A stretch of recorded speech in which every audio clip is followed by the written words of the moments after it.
Good morning. I'm Ed Weiler, Associate Administrator for the Science Mission Directorate.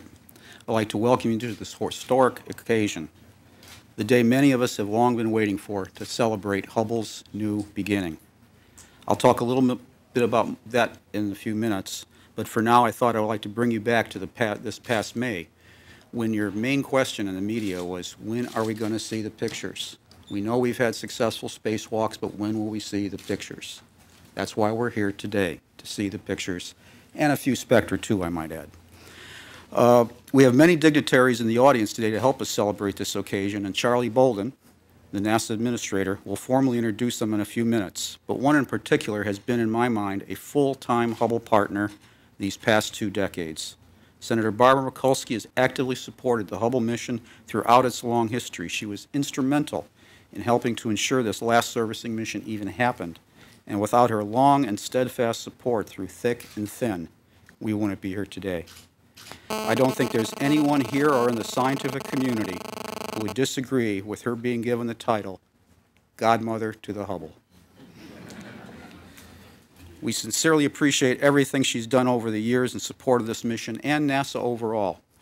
And Senator, I have to relate one personal story. You probably remember this, because I certainly do, but I was a younger astronomer at NASA, and I had the distinct honor and privilege to present the senator from Maryland the first images from the repaired Hubble Space Telescope on January 13th, 1994, in a little room in Greenbelt, Maryland. And I was able to give you those pictures and show them to you. And I remember a comment you made when you looked at this one galaxy. Gee, it's like putting my glasses on. And then you took those pictures out and you held them up in front of the press and you uttered that famous quote, "The trouble with Hubble is over." Little did we know how prescient that comment was. And now to another longtime Hubble supporter. It is my pleasure to introduce my colleague and boss, Charlie Bolden, NASA's administrator. As many of you know, Charlie has had a long history with NASA. He's flown into orbit 4 times aboard the Space Shuttle, having commanded 2 of those missions. Charlie's also been involved with Hubble for a long time. He was one of the 5 astronauts who actually launched the Hubble originally in 1990. For several years, he's also served as the chair of the Standing Independent Review Team, which was a critical team of outside experts that reviewed every step of the progress we made toward getting ready for this servicing mission. And that role helped support the decision to go forward with the flight eventually. Charlie has held several technical assignments while at NASA, all of which have helped prep him for perhaps his most challenging position, that is our new NASA administrator. And with that very brief introduction, here's Charlie. Thank you. Thank you very much. We'll dance. Thank you all very much. Thanks, Ed, for the introduction, and good morning to all of you. It is an incredible pleasure for me to be here to take part in this august occasion. First, Senator Mikulski, I'd like to echo Ed's comments and also personally say welcome to you and to your team that's here. I thank you for being a tremendous advocate and supporter of NASA and an extraordinary champion of our Goddard Space Flight Center in Greenbelt, Maryland. Your energy, enthusiasm, and perseverance are the key reasons that we're here today. It's truly an honor and a pleasure for me to be here with you. Senator, if you don't mind, before I turn the microphone over to you, I'd like to say a few words because Hubble truly has a special place in my heart. Hubble's a teachable moment in unparalleled teamwork. It's the work of thousands of intrepid individuals, including scientists, managers, engineers, support staff, center personnel, contractors, international partners, spouses, at least 2 of whom are here. In fact, I see several, as a matter of fact, who go unheralded, but play a critical role in what we do. And of course, current and former astronauts. And by my count, and Scooter, you can help me here, I think there were 33 different visitors, 33 visitors to Hubble, some of whom went more than once, and they will go unnamed because I don't want anybody to chastise them for their greed. They have been the ones who were involved in putting Hubble into orbit and enhancing its capabilities with subsequent servicing missions. These people are dedicated to the beliefs that space holds tremendous benefits for our lives on Earth, and the noblest scientific frontiers can be engaged from that lofty perch. Frankly, I'm really excited to see everybody here, especially the Space Shuttle crew that gave Hubble a new beginning after its servicing mission this past May. To Commander Scott Scooter Altman and his crew, well done. Scooter, you know, I can't say enough about the team that you led. And you and your crew, I understand, are going to share some of your thoughts in the next briefing following this. Also here in the front are two of my former compatriots, Commander of STS-31, the Hubble deploy mission, Colonel Loren J. Shriver, U.S. Air Force retired.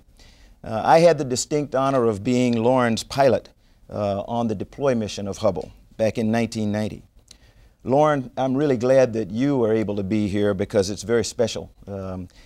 Mission Specialist Captain Bruce McCandless, U.S. Navy retired, is also with us. And Bruce, I want to thank you for your presence. And I'm going to go away from the script here because I want to tell a story about Bruce and one of our other mission specialists who are not here, who is not here.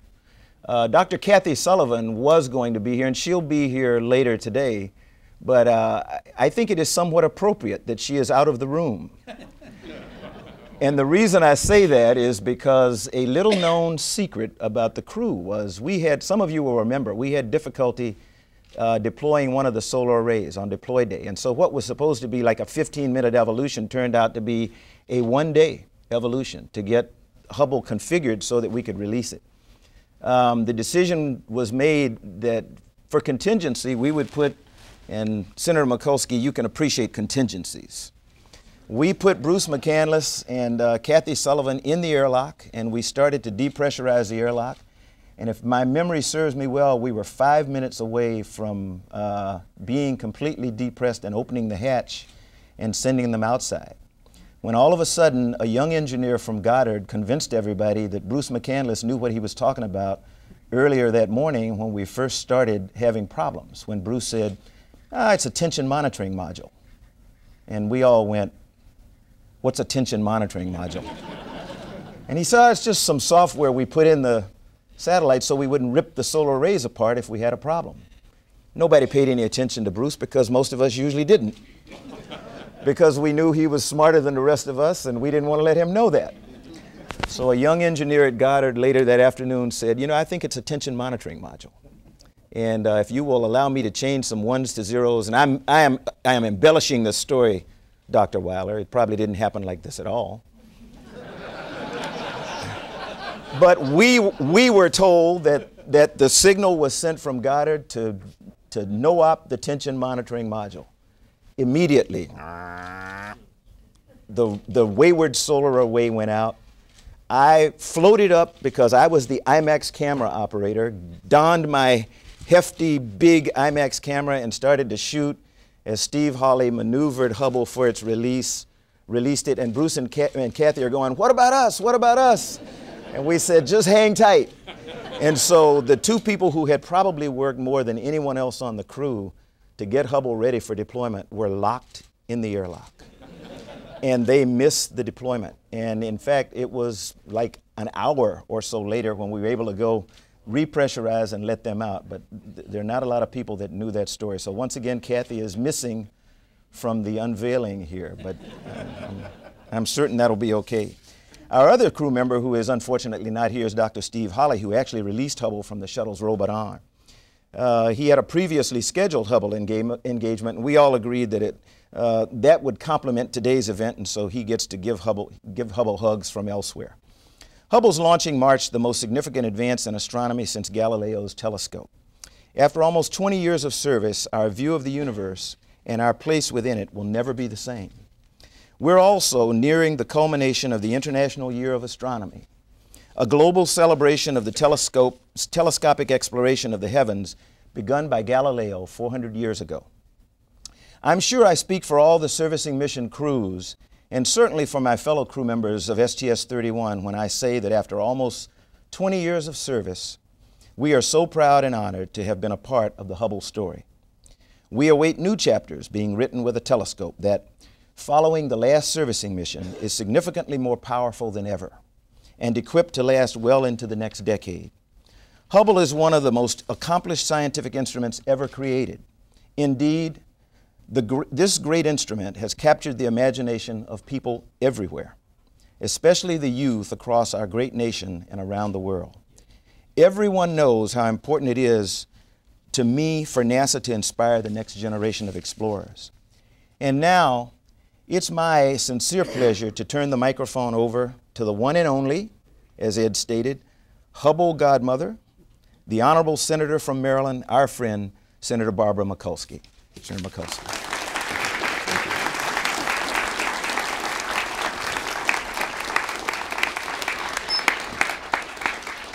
Good morning, everybody. I'm really happy to be here with all of you. And as you can see, I very clearly know the difference now between a hard landing and a soft landing. I have one of these great space boots on. I feel like I'm half of an astronaut here.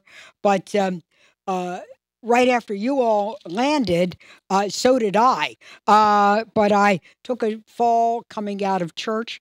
I'm sure God had a message for me. He waited till I finished church before he sent me that message. But I'm very pleased to be here today for this very exciting set of videos that we're going to see for the Hubble New Beginning. I want to thank Administrator Bolden, and it's great to be here at the NASA headquarters. Like Administrator Bolden, I really want to congratulate all of you. The reason we're going to see the Hubble New Beginning is because all of us in this room, and many around this country and many around the world, have been part of Team Hubble that have helped design Hubble, fix Hubble, launch Hubble, keep Hubble operating. And I want to, like you, Administrator Bolden, pay tribute to them. Of course, I'm very proud of my hometown team of the Goddard Space Flight Center, which is in charge of Hubble's daily operations. I'm very excited about the Space Telescope Institute in Maryland, where Goddard is the catcher's mitt for those fantastic rays that are coming from the telescope, tosses it to the Space Telescope Institute to then translate it into scientific information that goes global. Very few people realize that what we have done with Hubble is one of the greatest forms of public diplomacy that the United States has. People can talk about Fulbright Fellows. They can invite students from around the world to come and study with us, what I really support. But what we do with Hubble, and much of what we do at NASA, is open and public and given to the world, and the world looks forward to us. When it comes to space, we are the indispensable nation. We thank our international partners for what they do every day, and the space station and the wonderful things that they do, but we really are. The information we give really does help with new scientific discovery and scientific inspiration. I want to thank the ground crew at the Kennedy Space Center and the Johnson Space Center, where astronauts train and launch and do all the things that enable them to blast off from the shuttle to go to make sure that Hubble continued to be fit for duty over these long years. And a particular tribute to the astronauts and to the people who love them. And by the way, we all love them for their heroic feats during the many marathon spacewalks, for their patience, their dedication, their duty-driven approach. When there were considerable delays, one where we're going to have Hubble at all, and then even during this launch period. So I just want to say, not only on behalf of myself, and not only on behalf of the Senate and the Congress, but I want to say in behalf of the American people, thank you. Thank you, astronauts. Thank you, Team Hubble, because you keep America flying in a way that inspires all of us. Hubble is really important to us and to the world. I've had a long history with Hubble, and it's been a roller coaster ride.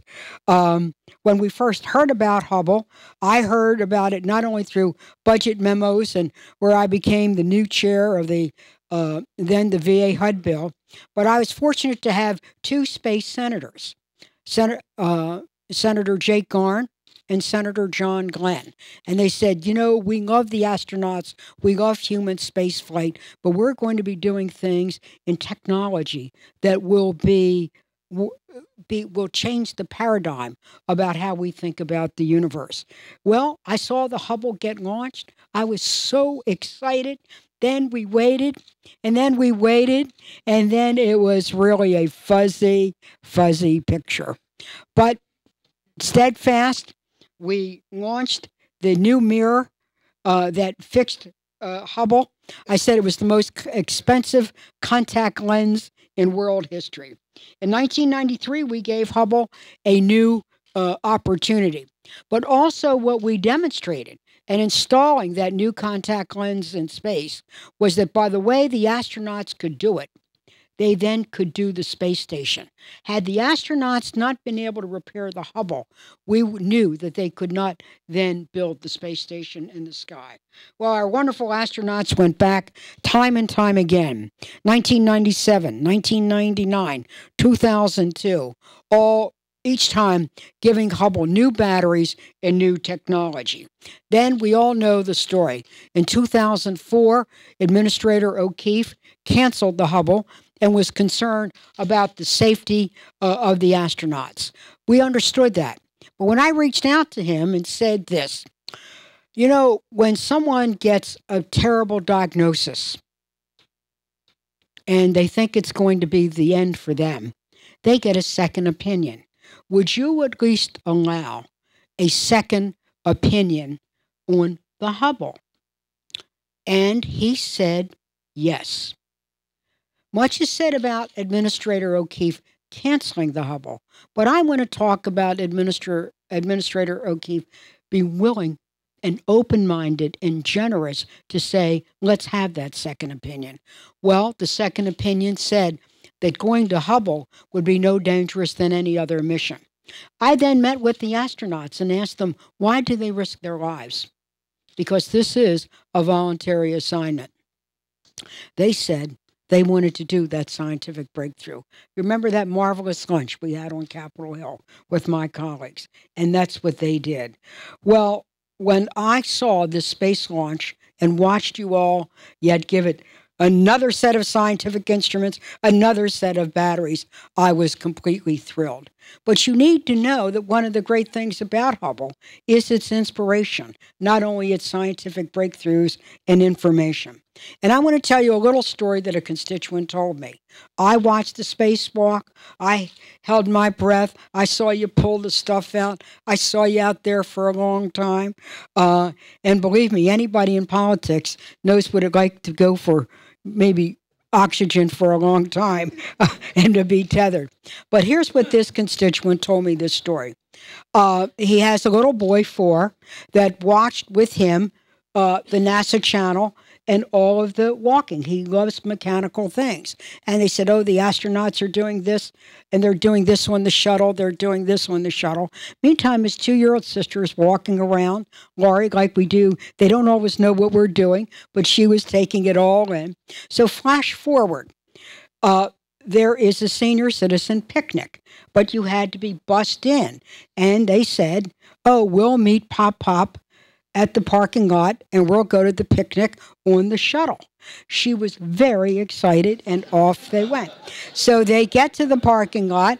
Everybody is duly lined up to get on the bus, and she starts to cry. She doesn't want to get on the bus. She wants to get on the shuttle.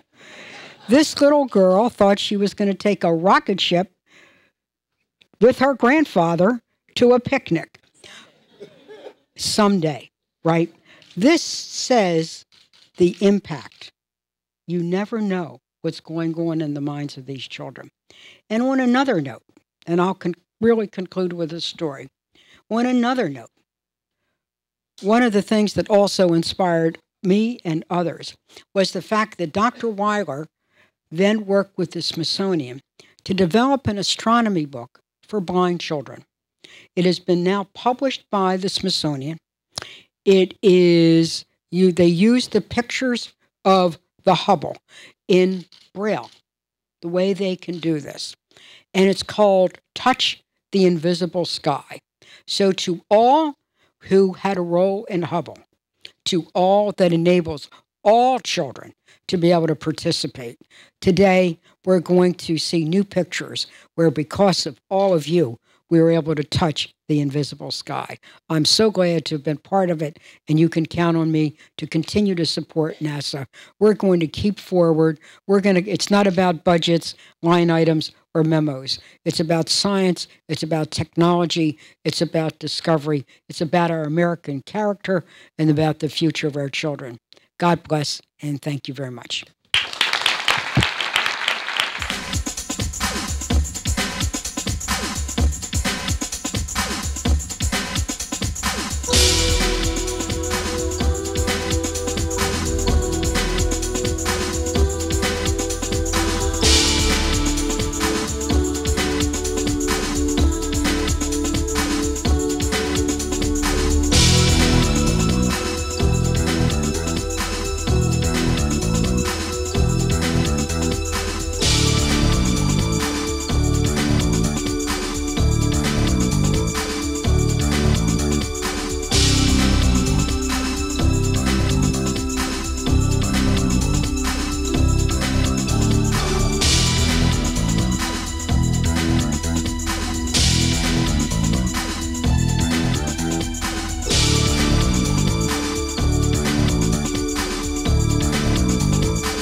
With that brief unveiling of our images, I'd like to now start the part of the press conference where we're going to get some scientists to talk about what they mean. With me on this panel are 4 distinguished scientists, but they represent hundreds of scientists, engineers, astronauts, and other support people that have worked diligently over the last 30 years to keep Hubble working at its peak efficiency. Now I'd like to introduce them. On my far right, and from the University of Virginia, is Dr. Bob O'Connell, chair of the Science Oversight Committee for the Wide Field Camera 3, one of our new instruments. To my immediate right is Dr. James Green, Cosmic Origin Spectrograph Principal Investigator from the University of Colorado in Boulder. On my immediate left is Dr. Dave LaCrone, a 30-year veteran of Hubble, like myself. He's Goddard's Senior Project Scientist for Hubble in Greenbelt, Maryland. And on my far left is Dr. Heidi Hamel, Senior Research Scientist at the Space Science Institute, also in Boulder, Colorado. Before I hand over the mic, I'd like to say a few words. First, I've been with the Hubble program for about 30 years and have watched the program mature quite a bit. As many of you know, all of the servicing missions were filled with edge-of-the-seat excitement. The world watched as our astronaut teams, some 32 astronauts, individual astronauts over the years, worked their magic to keep Hubble alive.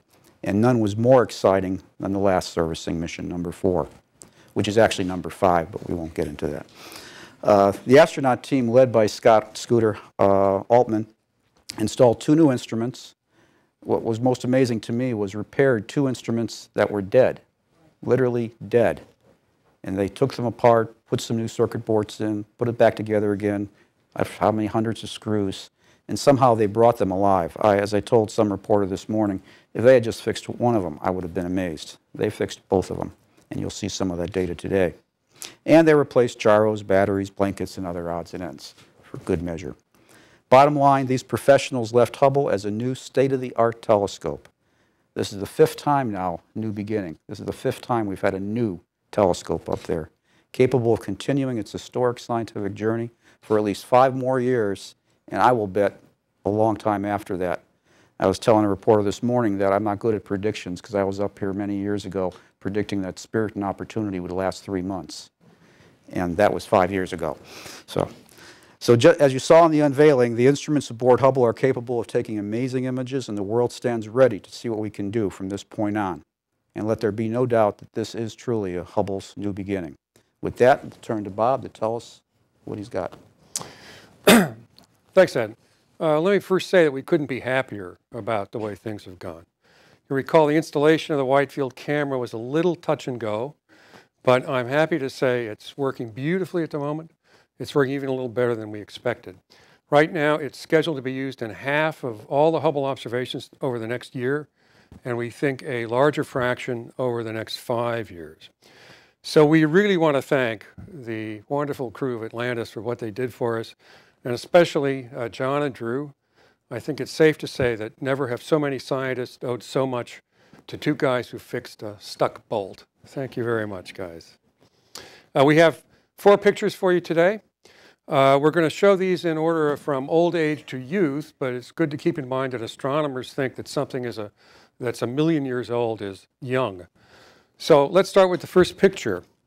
This is a picture of a gigantic star cluster in our own galaxy. It's called Omega Centauri. It contains about 10 million stars, and we're only seeing a very small piece of it here. These are all old stars. They're about twice as old as the Sun.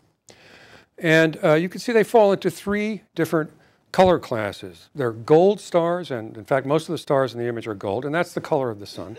But then there are very blue stars, and there are very red ones. Now, the color contrast here is real, and it's picked up by our camera. The blue stars are very hot. They emit most of their light in the ultraviolet part of the spectrum. That's one of the new bands we have on the camera, but very little in the red band. And the cool stars are just the opposite. They emit a lot of light in the red band, but very little in the ultraviolet.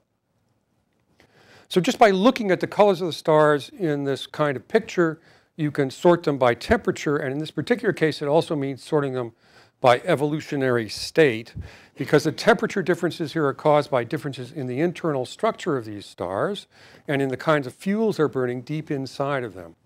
So by studying pictures like this, we learn about the physics of stars as they approach very, very old age. Now, the second picture is called the Butterfly Nebula for obvious reasons. It looks like a butterfly. This is also a star in old age, but it's gone beyond the stage of the stars you just saw, and it's now beginning to lose its outer envelope of gas, which is drifting back off into space. And that's being lit up by the radiation from the collapsing star that's left behind. Now, in this picture, we took advantage of the special filters on the new camera to isolate the light of 5 different elements, and they've been color-coded separately here. So, for example, the red in this image is nitrogen, gas, and the blue is oxygen. Now, what you're seeing here is a critical phase in what you might call galactic ecology. It's the point at which material that's been chemically processed inside of stars is returned back into space, where it can form new stars, new planets, and in fact, life on many of those planets. In this particular kind of star, much of the carbon that is in our bodies and in other life forms is produced and recycled into the galaxy. The third picture is the only one of something outside our galaxy. It's a group of other galaxies that is called Stephan's Quintet. It's about 300 million light years away. Now, the name comes from the fact, as you can see, there are 5 bright galaxies in that field. 4 of them are actually close together in space, but the 5th one is just accidentally along the line of sight to the others. It's nearer to us, and you can tell which one that is thanks to the beautiful resolution of the camera, because it's the one in the upper left here in the picture, the blue galaxy. You can see the individual stars in that galaxy thanks to the camera.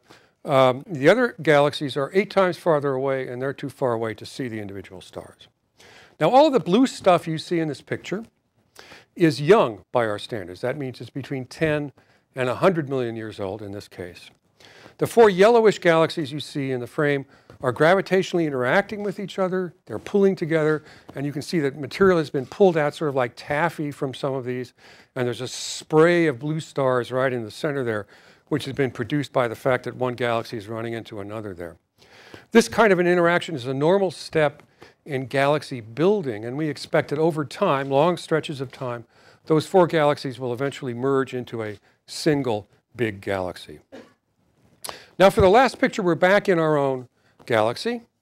This is a cloud of dense material which is being bombarded by radiation, intense radiation from surrounding stars. You don't see the surrounding stars, they're out of the field, but they're bombarding the star, or the cloud in the center. And that radiation is having 2 effects. First of all, it's evaporating and even disrupting the outer parts of this cloud. And that's what produces the filamentary structure you see there, the green and the blue colors. And at the same time, the radiation is compressing the cloud and inducing new star formation inside of it. We call this triggered star formation, and it happens all the time.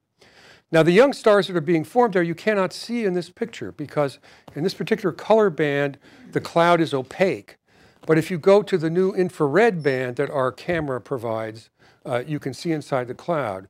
And so if we could go to that, this is going to be a dissolve from this picture, which is taken in the normal visible bands, to one taken in the infrared. And what you'll see is that the cloud disappears to a kind of ghost-like appearance. You see lots more stars. 4 of the bright ones in the direction of the cloud are young stars inside that cloud. And one of them, the one more or less in the center of the picture, has these jets coming out of it. You can see these beautiful long jets coming out. That's material being blasted out at a very high velocity out from what's going to be probably a planetary system by the time this thing settles down.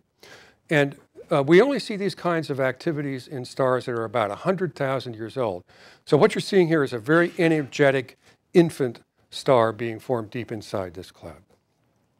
Now, based on these pictures and the other data we've gathered so far, we're fully confident the camera is working as it was intended to work, and we're eagerly looking forward to see what other astronomers are going to do with it over the next 5 years.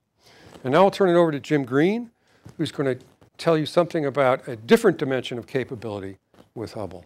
Thank you, Bob. I'm going to present the first results from the Cosmic Origin Spectrograph, the other new instrument that was installed during Servicing Mission 4. The Cosmic Origin Spectrograph, we like to call it COS, doesn't take pictures in the usual sense. It's a spectrograph and records the spectrum of light from objects, breaking that light up into its constituent colors, much the way a prism makes a rainbow, but with much greater precision so that we can actually make quantitative evaluations of what the physics that's going on in the objects we look at. Now, because every element and every chemical compound in the universe has a unique spectral signature, it absorbs certain energies of light and doesn't interact with other energies of light. When we measure those energies of light, we can tell what chemicals are present, where they are, how hot they are, how fast they're moving, and we can see the physics of the objects that's going on, as well as the physics of the gas that the light might pass through on the way traveling towards us. As an example of this kind of observation, my first slide is a spectrum of a quasar known as Parkes 0405. This object is about 7 billion light years away, and so even at the resolution of Hubble, it just looks like a dot. Okay, but it's really a giant galaxy, probably with a giant black hole in the center and millions of stars worth of material falling into that black hole, creating an enormous amount of light. But it's so far away, it's just a dot. But when we take a spectrum, which is the red line shown there, and the variations are all caused by different chemicals in the quasar and different chemicals along the line of sight towards us, we can begin to understand the physics that's going on here. For example, we've listed down there IgM filament 1 and filament 2. That stands for filaments in the intergalactic medium. We believe that most of the matter of space in the universe is actually in wispy filaments in the voids between the galaxies, but they don't make enough light to be seen by taking a picture. They have to be inferred their existence by their effect as the light travels through them, and that's what we're seeing here. And we're not only seeing hydrogen, the most common element in the universe, but we're seeing oxygen as well. And in fact, not labeled here, we also see things like carbon and nitrogen. And so the elements of life are being produced in stars like the picture we saw earlier, but they're also being distributed throughout the cosmos, and not just locally, but even into intergalactic space. And this is one of the great mysteries we have currently about understanding the cosmos, is how do these get so far away from the stars that actually produce them? Now, The great new ability of COS that we brought up here is that this spectrum was taken in less than 1/10 the time it would have previously taken with Hubble.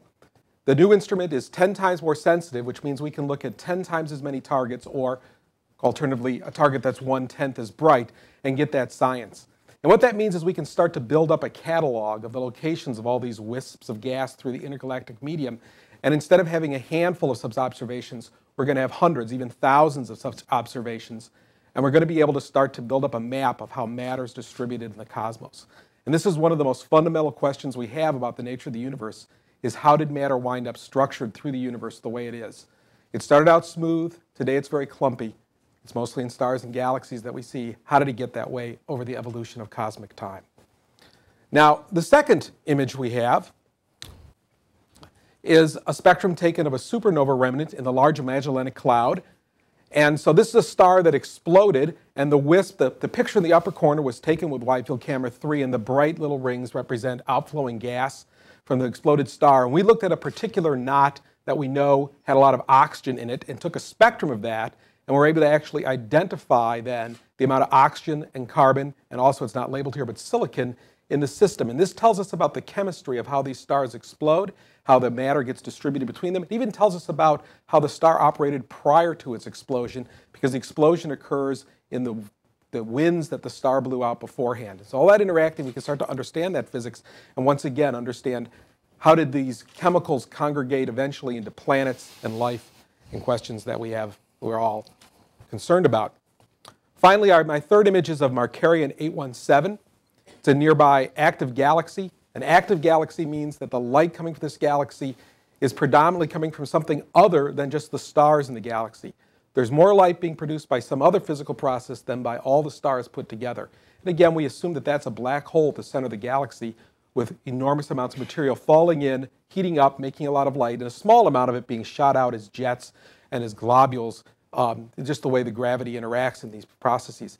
So what we show here is a spectrum that was taken in 1997 in the blue line with the Goddard High Resolution Spectrograph, which was the spectrograph on board Hubble at that time, and in 2009 with COS.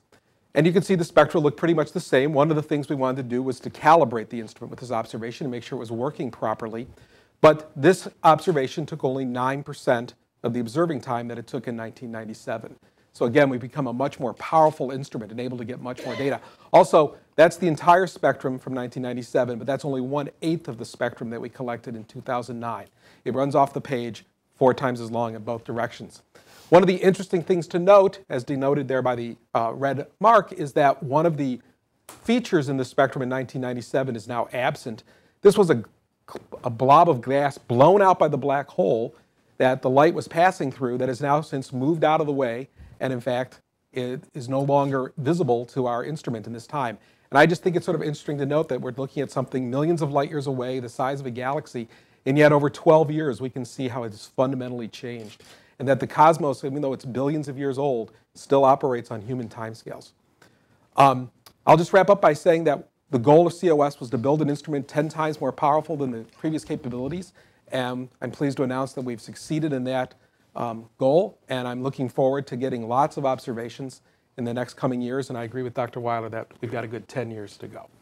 But with that, I'll pass it on to Dave Leckrone, Senior Project Scientist for HST. Thank you, Jim. Good morning. Bob and Jim have described some of the early observations acquired with our 2 brand new instruments, which extend Hubble's observing power by factors of 10. And these are very high technology instruments and are performing superbly in both cases. Another unique aspect of this mission, however, was the attempt to repair 2 very valuable instruments, very valuable assets that had failed electronically. Space Telescope Imaging Spectrograph, which failed in 2004, and the Advanced Camera for Surveys, which failed in 2007, in both cases because of electronic short circuits. So a bold initiative was undertaken and involved tremendous effort on the part of the crew working with our engineers and designers on the ground. A bold initiative was undertaken to attempt to repair both instruments. And I agree with Ed, going into the mission, we realized we were attempting 2 repairs. If we could get at least one of those to be successful, then that would be a good outcome for the mission. What we really never dared dream of was the possibility that actually both repairs might work. So I'm here to report to you today that both are working splendidly, and I'd like to show you observations taken since the servicing mission with both of the repaired instruments. So if I may have the first graphic, please. Okay, what you see here is a representation of two different observations. On the left, there's a picture of an image taken with Hubble many years ago of an exploding, a very highly active star called Eta Carinae. And this star is actually two stars, very massive stars orbiting around each other. In some cases, one's in a highly elliptical orbit around the other, and they come close to each other. These stars are so massive, they burn their energy very rapidly, and they're not going to last very long. Their lifetimes are short. Sometime within the next 100,000 years or so, this system of two very massive stars is going to blow up. It's going to become a massive supernova, possibly a gamma ray burster. It's going to be an intensely energetic object, and it's only 7,500 light years away from the Earth. The nice thing is, at that distance, we think we're protected, so we don't have to worry too much about the impact. But astronomers within the next 100,000 years or so are going to have the opportunity to observe, and ordinary people are going to have the opportunity to observe an extraordinary flash of light in the sky and to study it. Now, what you see coming off to the right there is the new observation with the Space Telescope Imaging Spectrograph.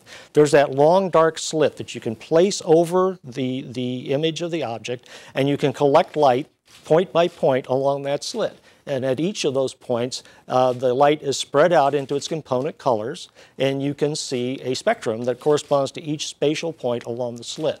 And in this particular case, this was taken last June.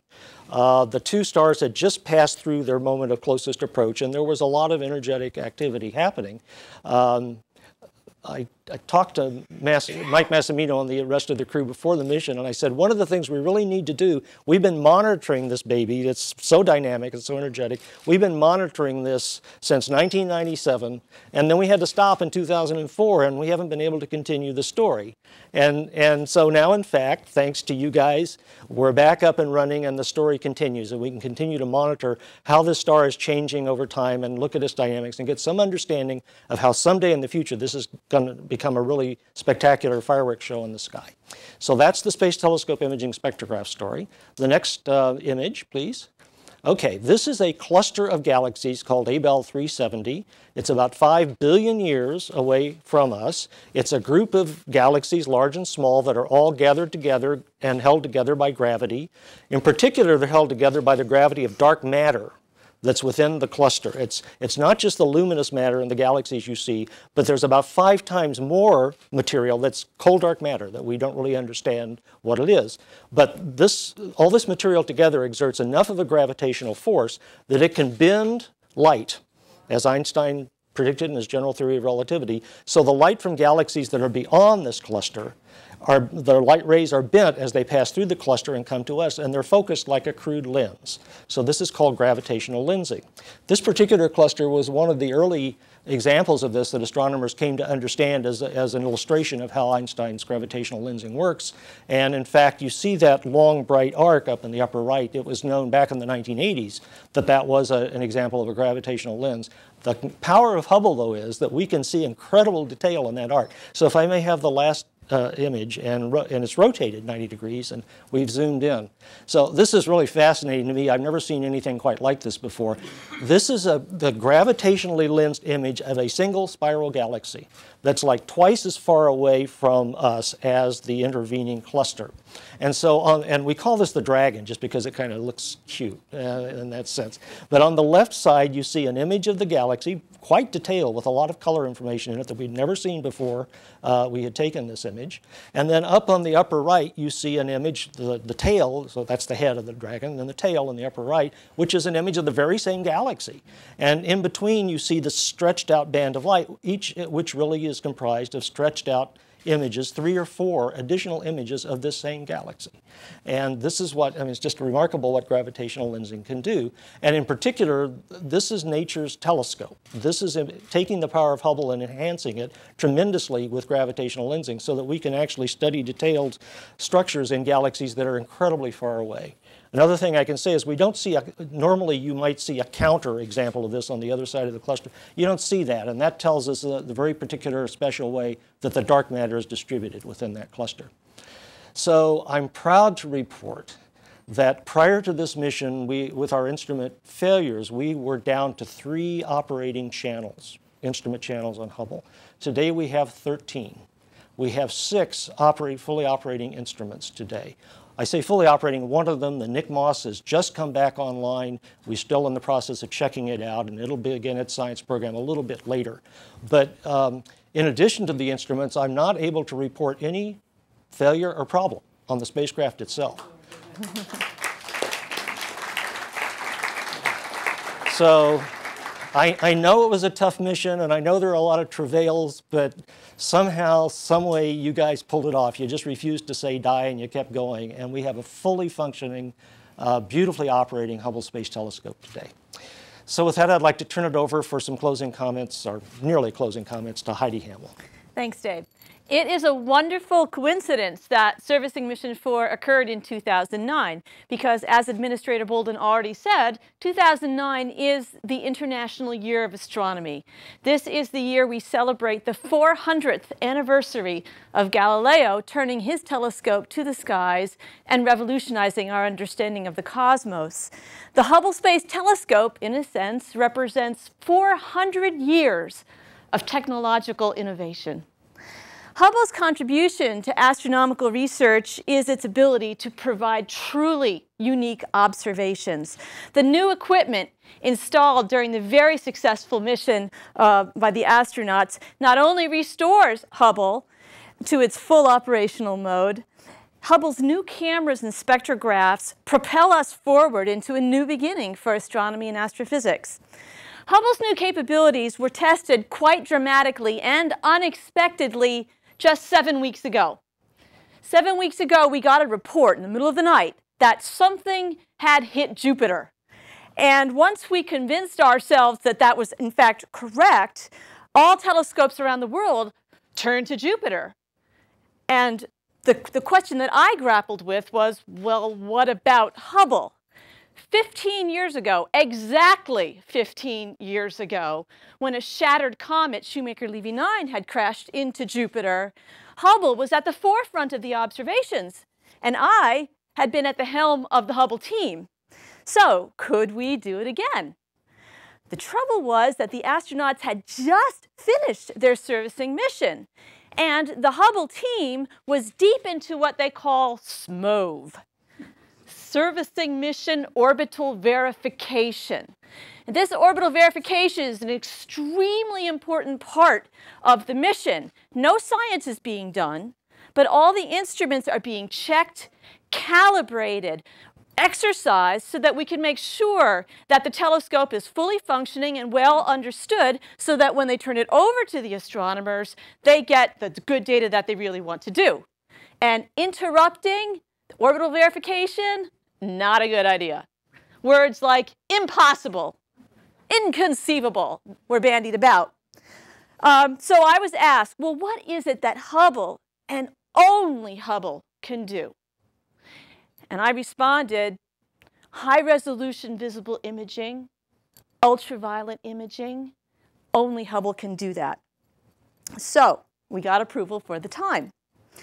Obtaining it was really, really difficult, but they did do it, and kudos to everybody involved in that.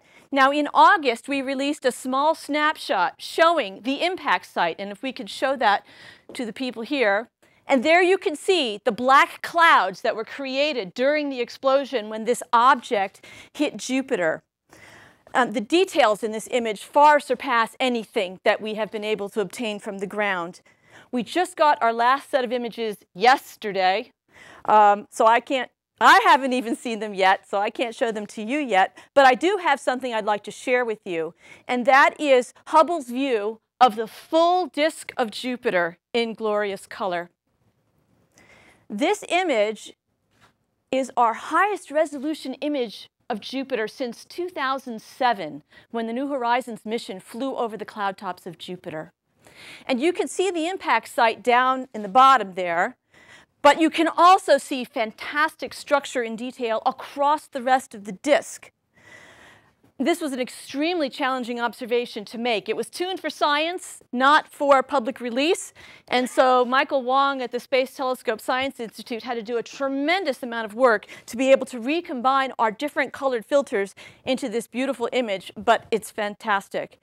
Now, this illustrates a superb aspect of the revitalized Hubble, and that is its wide field imaging capability. This is something that all of us are really going to be taking advantage of, is the ability to get very large pictures. The color composite also talks about the different kinds of colors that we see. This is made with visible wavelengths, red, green, and blue, but we also have some fantastic ultraviolet and near-infrared data that we will be analyzing in great detail. More broadly speaking, the true power of Hubble lies just in the creativity of the collective minds of our community. As this final image, which is a montage of the images that you've seen before, illustrates, every field of astrophysics, whether it's our local neighborhood of planets, nearby stars and their attendant planets, galaxies, clusters of galaxies, out to the edge of the universe, every field has questions that are awaiting the power of Hubble. The brief descriptions of the science that you heard earlier, they just barely scratch the surface of the science we're going to do. You're only getting the tiniest taste of what the astronomers are planning to do with Hubble over as many years as it can last. We in the community are already starting to get our data, and we're giddy with the quality of the data that we have with this new telescope. We're especially excited to have the spectroscopic capability restored to Hubble.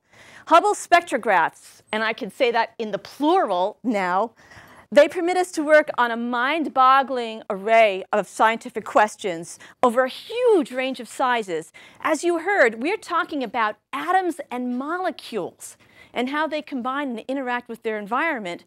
But we're doing that on scales that are, dare I say, astronomical. So again, we are entering a new era of astronomy. Hubble's new beginning is just setting the stage for what's going to be coming, including the next great space observatory, the James Webb Space Telescope.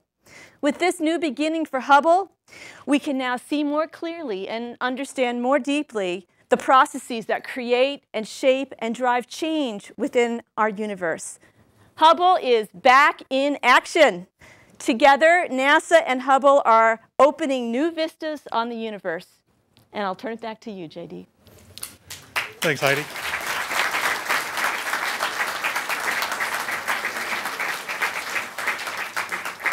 Well, it's time now for our question and answer session. And before we begin, just a few caveats.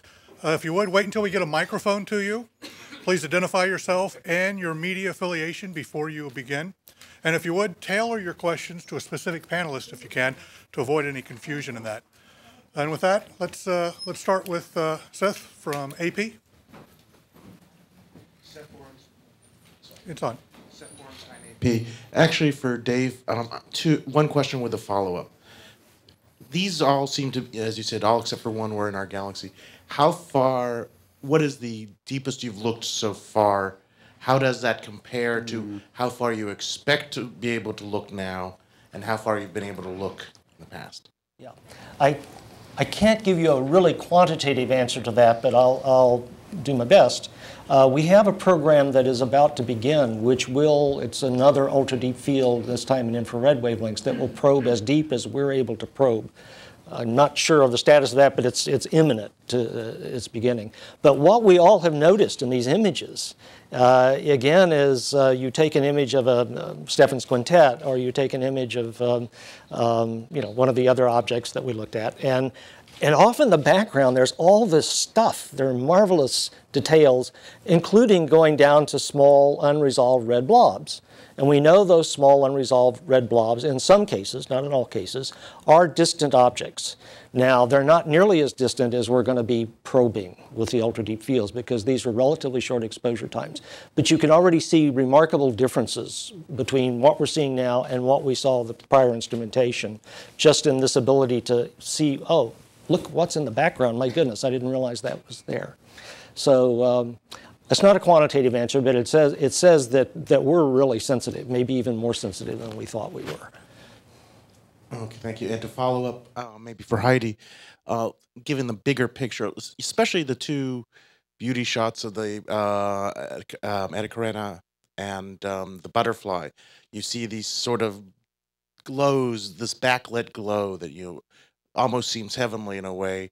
Uh, One, can you just I for someone who keeps looking at these type of images, does it lose the magic and the luster for you, or how beautiful is this to someone like you who watches us all the time, and just the glow? What is that? Because some people might see a little bit of uh, might find some spirituality in that. I don't think we ever lose the awe and wonder. I mean, I've looked at hundreds of pictures of Jupiter, but when I saw the first images of Jupiter come back from this impact site just a month ago, all we could say was, wow. You don't lose the wonder. You don't lose the glory. The beauty is there to be appreciated in each new image that comes down with Hubble. And as we use Hubble over the next many years, looking at things that we haven't seen before, with our new cameras probing deeper than we've seen before, there'll be even more wonders for us to look at. So I think it's fantastic. We're not losing. You don't get jaded. You just keep being enthralled with every new image. Thanks, Heidi. Real quick caveat to the briefing. My apologies to the STS-125 crew. We are going to go a little bit long, but we will get you on here. Also, we're probably going to have to limit follow-ons because of the number of media that we have wanting to ask questions. And finally, to the panelists, if you would, try to keep your answers as brief as possible. You can't answer the question, but try to hold it down if you can. And with that, any other questions here in the audience? All right, Joel here in the front from the Washington Post. Yeah, quick question. Joel Achenbach with the Washington Post. Ed, with this mission being so tremendously successful, this servicing mission, is there any new impetus for serviceable telescopes, particularly with the Augustine Commission looking at some new ideas for the strategy ahead involving this deep space capability where you might be able to go out to 1 million miles out? Right. Well, all we've got so far is executive summary for the Augustine Commission, so it'd be premature to comment. We're waiting until we get the full report, and then we'll be working with the OMB and the Office of Science and Technology Policy of how we would respond to it. But ultimately, now I'm not speaking specifically about the Augustine Commission, but ultimately, if you're talking 20, 30, 40, 50 years from now, I mean, in this century, we're going to have the capability of finding a planet that we can say has life on it. There's no question we have the technology to do that. The trouble is that takes very large telescopes, perhaps even interferometers. And I have my gut level, my own personal opinion, not speaking for NASA now, is that the way we're going to build those new telescopes is probably assemble them in deep space, because you want to be far away from the Earth. So, there is a future for construction, of large things in space, but it's a long way down the road.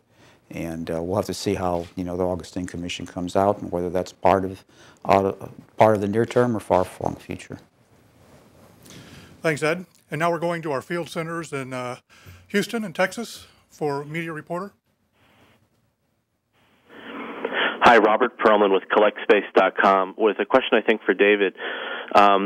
You mentioned an ultra-deep field coming up, but can you give a preview as to what other images might next be coming? I guess Hubble's supposed to support the L-Cross impact. What other targets are on the horizon?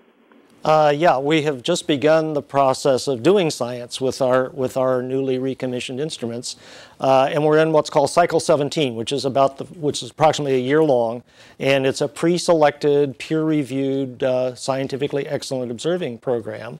So what I can tell you a little bit about there is that, for one thing, we're all interested in Pluto and is it a planet or not, and we know that there's a whole population of Plutoids Pluto-like objects out in the Kuiper belt beyond the orbits of Neptune and Pluto.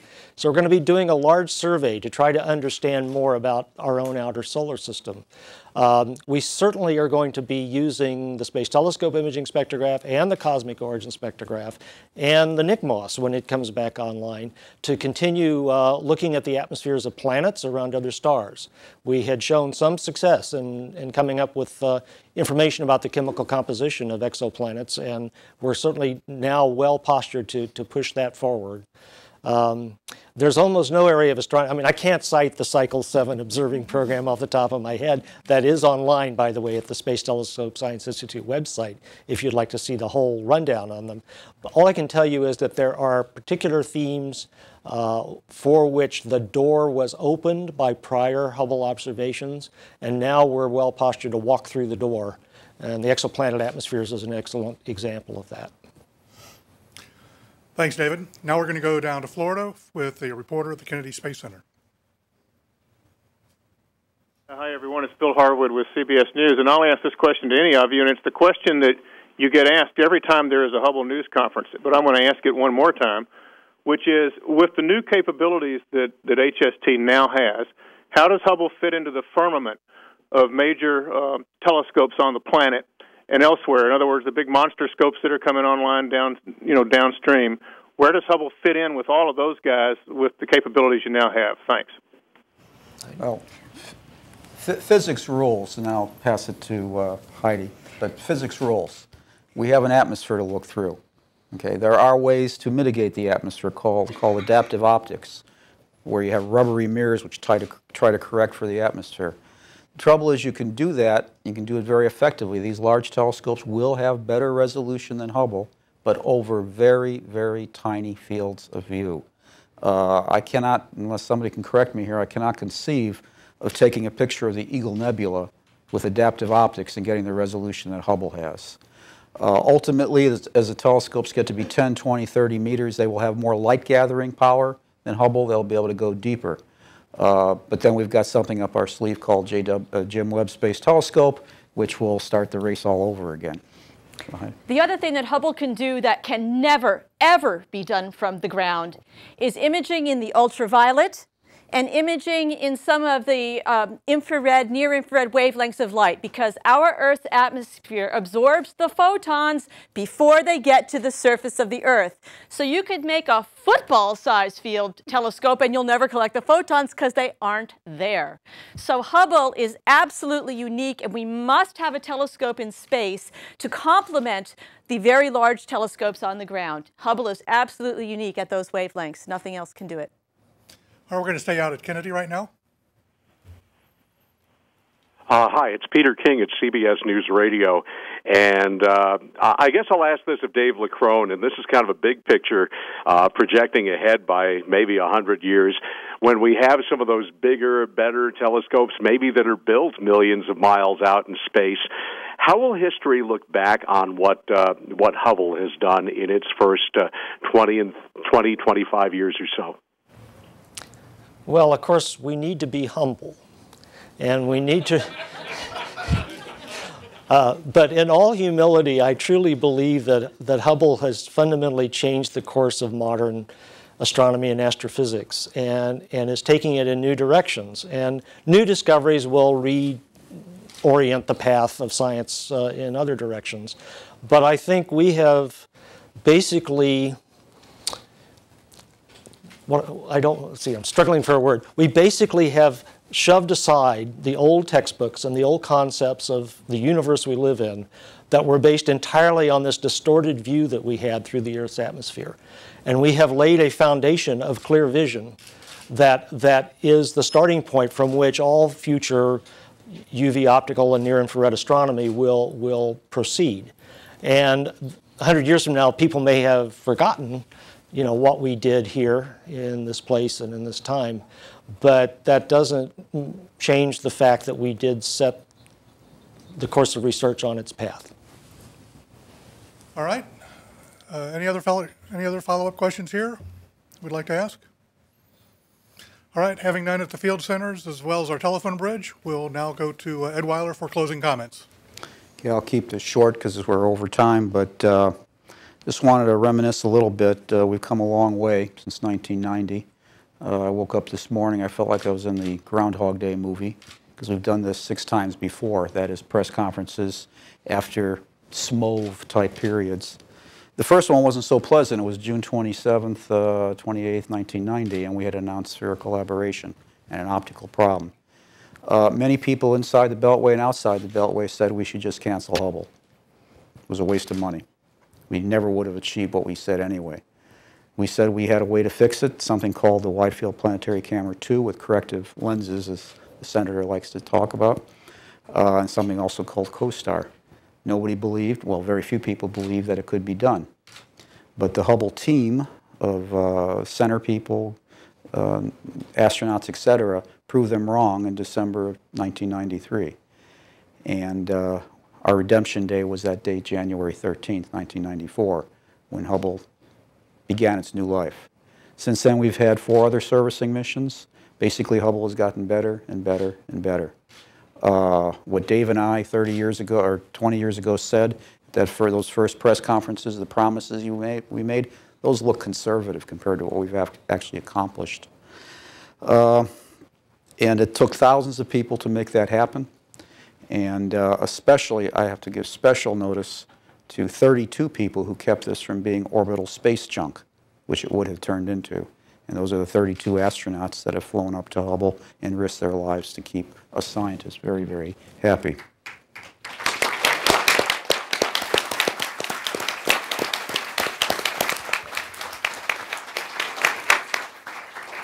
And just a few more thoughts. I'd be remiss if I didn't recognize another colleague that's been instrumental along the way, my friend Dave Leckrone.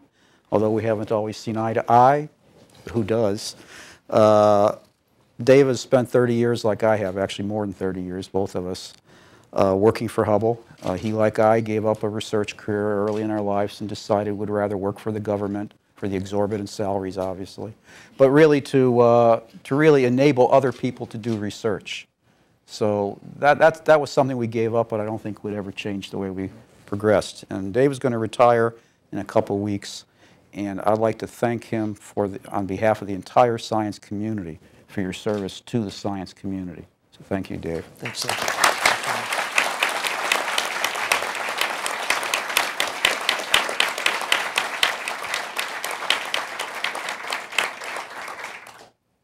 And one last thought I wanted, or 2 last thoughts. Hubble has inspired not just astronomers, but people of all ages, from young school kids to senior citizens.